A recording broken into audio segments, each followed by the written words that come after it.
think my heart is made up of elastic bands because it's always stretching. And every time you finish, you get a set of children you work. Like when my babies come in and I have to take them over to the kindergarten. And I said, will I ever love another set of children as much as I love these? And then here comes another set in end of August. I said, oh my God, you fall in love all over again.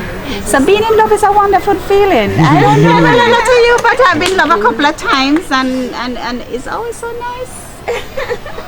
When you fall in love, you get this feeling of, oh my God, I'm floating. So Then when you see the I float. And I've been in the system close to 40 years.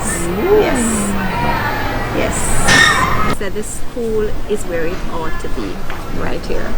It's our former residence. This is where she used to live. The house was across there somewhere. She said there's a need for us to stay in this area, so we have stayed.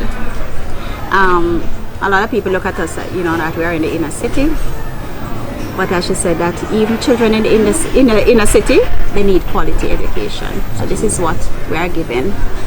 But we realize that there's a great need to take in children with special needs.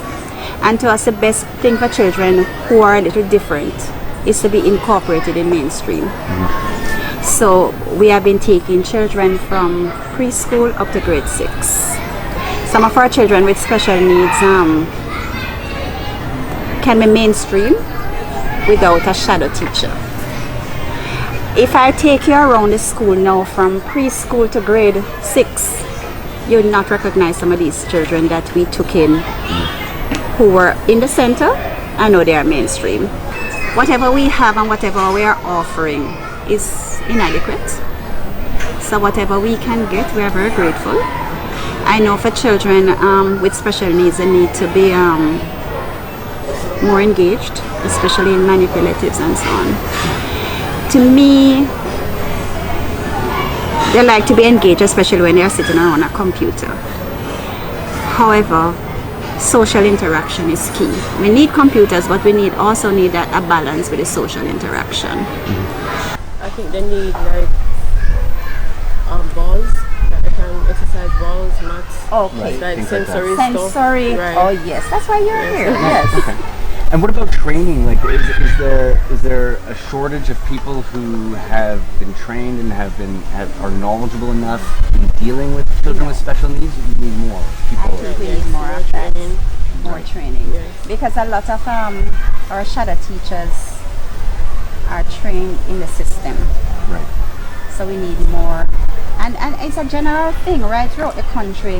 We find that there's a need for trained persons. And especially a person with that type of temperament who can, because you need special people for this, Yeah. You need very, very special. Absolutely. Yes. So training is probably major, and thank you so much for reminding us about that. Yeah. The main reason I got trained in special ed, I did a master's in varying exceptionalities, is the fact there's a very critical period when certain things must be done. And I find that a lot of children were coming in the preschool at age 2, 3 with special needs, and I wanted to be more informed, to recognize it early so we can do something about it.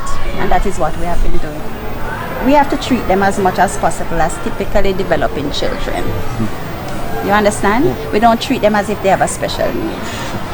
If much is expected of them, then much is going to be given. I agree. Yeah, I find that. So we have to we have to treat them just like anybody else in the school. When you ask us about our needs, we thank you so much for reminding us about the training, because we want much more of that. Right. And what about the parents themselves? I mean, Support, the support that group? they have, and again, do they have the resources that they need to? They don't. Yeah. They don't. And what do you find are the major barriers to getting them? The resources, maybe finances. Finances. Finances. Yes. That's always the major, and probably lack of knowledge. Yeah. So same thing. You come back to training. What I would love to see, not only for the teachers to benefit from training, but also the parents, workshops, because that is crucial. And a lot of parents are in denial, And the first step, when you have to explain that, I think your child has a special need. I'm not a medical person. I'm not supposed to say your child is autistic. I can only say I have a grave suspicion, and I point them to places where they can go for more professional help, like a medical person. But then there's always denial. So sometimes they're in denial for 1 or 2 years. And by the way, I mean, then you make that recommendation. Is there not then a cost to having that tested? That is it. Yes. Right. And And the they shy can away from afford it it. because it can be very expensive. And the persons I recommend them to for the assessment is the best on the island, Professor Sam's Vaughan. But it is not. It's not inexpensive. It's very expensive. So that is a barrier. Right. You have to have the child assessed. An assessment can run you a couple $1,000 as well. $1,000. Yes. I mean, I can't even be like, even for me. I mean, even in Canada, to have a shadow would be unbelievably expensive. It is, and, it and, is. and a major challenge. We have special schools, but having a child with special needs in a special school is not going to help that child, because we believe in inclusion. Because I had a little girl, I do have her now, because a couple months ago she came in and she stayed for about 3 weeks, and they took her to Liberty, which is a school for special needs children, and they took her back 2 weeks ago because they said that there's just no progress, because they adopt the behaviors of the other children. So we need for them to be uplifted. Right. And integrated. And with the rest of integration, society. Exactly. we need inclusion, and I'm all for that. When it comes to a child with special needs, especially one who's on the spectrum, and this is my experience, my personal experience, I've seen children who are diagnosed as being severely autistic because of what is expected of them. It's like putting money in the bank. If you put pennies, you're gonna get pennies worth of interest. If you put $1 million, think about that, all that interest that you will get at the end of a period. So that is what I want to encourage them to do. Treat your child with special needs as if he or she is a typically developing child. Invest early. I've seen children who are on the spectrum, and it is a critical period and you have to start early. I've seen children with special needs who are now at high school and are now at university.